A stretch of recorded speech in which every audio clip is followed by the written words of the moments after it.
Assalamualaikum, hai semua, ketemu lagi di channel aku, channel Novisiano Harun.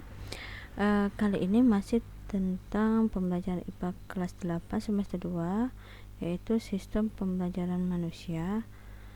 Sub materinya adalah mekanisme pembelajaran manusia. Ini adalah part kedua. Part pertama kemarin adalah struktur dan fungsi sistem pernapasan manusia. Nah, ini kelanjutannya ya. Kita langsung saja. Yang pertama adalah mekanisme pernapasan manusia. Mekanisme pernapasan manusia berlangsung dalam dua mekanisme, yaitu yang pertama adalah mekanisme inspirasi, yaitu menghirup udara, inspirasi, dan menghembuskan udara yang melibatkan pertukaran udara antara atmosfer dan alveolus di paru-paru. Nah, pada saat melakukan pernapasan terjadi kerjasama antara otot dada, tulang rusuk, otot perut, dan diafragma. Nah, apa sih diafragma? Diafragma adalah otot yang terdapat di antara rongga dada dan rongga perut. Nah, ini adalah contoh dari diafragma, di mana udara masuk ke paru-paru. Ini kan.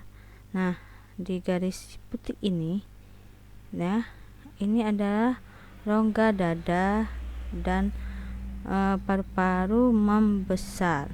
Nah, ini paru-paru. Jika kalian lihat paru-paru, ini inspirasi ya. Terus rongga dada, ini rongga dada, jadi rongga dada membesar, terus udara masuk ke paru-paru. Nah, kalau yang ekspirasi ini adalah udara keluar, ya. Rongga ini masih rongga dada, ini ada rongga dada, ya. Nah, ini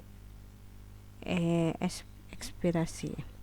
Nah, pada saat inspirasi, diafragma otot berkontraksi. Jadi ini diafragma otot berkontraksi, volume dada membesar. Nah, lihat di contoh gambar ini rongga dada itu membesar, terus paru-paru mengembang. Pada saat kita bernapas, paru-paru ini akan mengembang karena diisi oleh udara yang masuk, dan udara yang masuk ke paru-paru. Nah, ini tadi yang masuk tadi ya. Dan pada saat ekspirasi, otot dan diafragma berelaksasi. Ini lihat, jadi dia agak-agak mengempis sedikit. Volume dada kembali normal, paru-paru kembali normal, dan udara keluar dari paru-paru. Nah, ini udara keluar. Ini yang panah kuning ini adalah udara yang akan keluar dari tubuh itu. Nah, satu kali pernapasan terdiri satu kali inspirasi dan satu kali ekspirasi. Nah, berdasarkan aktivitas otot-otot pernapasan, bernapas dengan membesarkan dan mengecilkan volume otot dada disebut dengan pernapasan dada. Begitu juga jika kita membesarkan dan mengecilkan volume perut disebut dengan pernapasan perut, ya. Tapi sebelum itu, sebelum kita lanjut, silakan kalian subscribe dulu channel aku sehingga channel aku ini bermanfaat, ya. Oke, lanjut ya.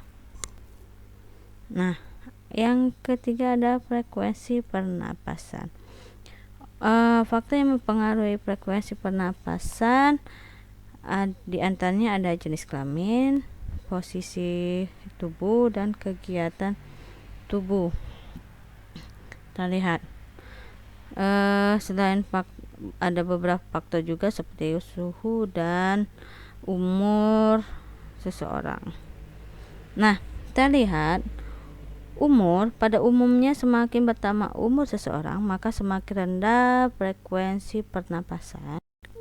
Pada umumnya semakin bertambah umur seseorang, maka semakin rendahnya frekuensi pernapasan, karena hal ini berhubungan erat dengan makin berkurangnya proporsi kebutuhan energi, ya, itu karena faktor pertama yaitu adalah umur. Yang kedua adalah jenis kelamin. Pada umumnya laki-laki lebih banyak bergerak sehingga lebih banyak memerlukan energi. Nah, kebutuhan oksigen dan produksi karbon dioksida pada laki-laki lebih tinggi. Hal ini itu dikarenakan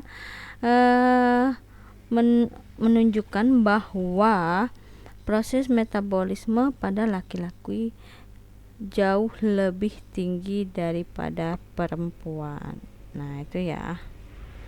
Terus suhu tubuh. Semakin tinggi suhu tubuh, maka semakin cepat frekuensi pernapasan. Nah, hal ini terkait dengan beban yang harus ditanggung oleh organ tubuh. Pada saat posisi tubuh berdiri, ya, otot kaki akan berkontraksi untuk menghasilkan tenaga yang dibutuhkan tubuh untuk tetap tegak berdiri. Sedangkan pada saat posisi tubuh duduk atau berbaring, beban tubuh disangga oleh sebagian besar tubuh sehingga tubuh tidak membutuhkan banyak energi. Dengan demikian frekuensi pernapasannya rendah. Nah, ini tadi ya. Jadi posisi tubuh pada saat berdiri, otot kaki akan berkontraksi dengan menghasilkan tenaga yang dibutuhkan oleh tubuh untuk tetap berdiri. Terus yang atau yang kelima, kegiatan atau aktivitas tubuh. Orang yang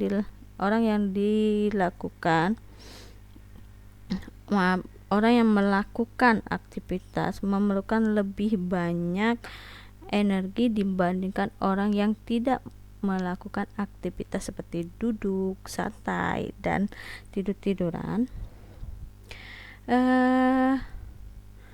Ketika tubuh memerlukan banyak energi, maka tubuh lebih banyak oksigen sehingga frekuensi pernapasan meningkat.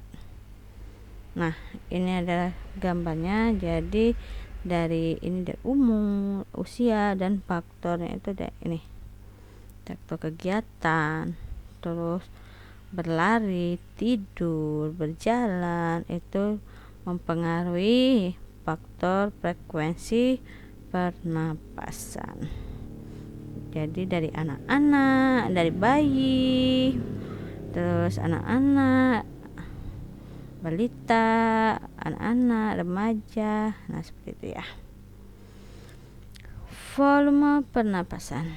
Macam-macam volume udara yang digunakan dalam proses pernapasan. Yang pertama ada volume tidal, yaitu volume udara yang keluar masuk saat tubuh melakukan inspirasi atau ekspirasi biasa atau normal. Volumenya sekitar 500 ml. Nah, volume cadangan ekspirasi merupakan volume udara yang masih dapat dikeluarkan secara maksimal dari paru-paru setelah melakukan ekspirasi biasa. Sedangkan volume cadang atau inspirasi yaitu volume udara yang masih dapat masuk ke paru-paru setelah melakukan inspirasi secara biasa, ya. Oke. Nah, ini dia contohnya ya. Tugas. Nah, tapi sebelum kalian mencatat tugas, silakan kalian subscribe dulu channel saya supaya saya lebih sering memberikan video-video yang bermanfaat. Nah, tugas untuk hari ini adalah supaya untuk lebih memahami apa saja yang kita bahas di materi tadi, yaitu yang pertama adalah sebutkan dan untuk pertama itu adalah sebutkan dan jelaskan mekanisme pernapasan pada manusia. Yang kedua adalah sebutkan faktor yang mempengaruhi frekuensi pernapasan. Jadi ini sini kurang ya, tapi di sini ada frekuensi pernapasan pada manusia. Oke. Yang ketiga, sebutkan dan jelaskan macam-macam volume pernapasan pada manusia. Jadi kalau kalian melihat dan menyimak materi yang telah disampaikan tadi, apa saja macam-macam volume pernapasan pada manusia, itu pasti kalian lebih mengerti ya. Makanya jangan di skip atau dicepetin, jadi tidak ketinggalan materi. Terus yang keempat, jelaskan apa yang dimaksud dengan volume residu. Nah ini adalah tugasnya, dan silakan